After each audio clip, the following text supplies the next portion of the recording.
ஏய் சத்தம் அமைதியாரு. ஏமா கேர்ள்ஸ், ஏமா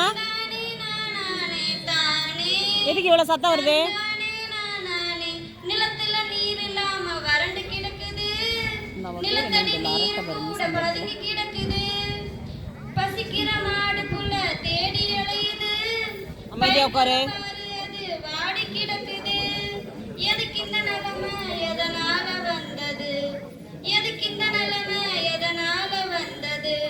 சாயப்பட்டற கழிவு அதனால வந்தது, சாயப்பட்டற கழிவு அதனால வந்தது. இதை எங்க போய் சொல்ல, எப்ப தீரும் இந்த தொல்லை?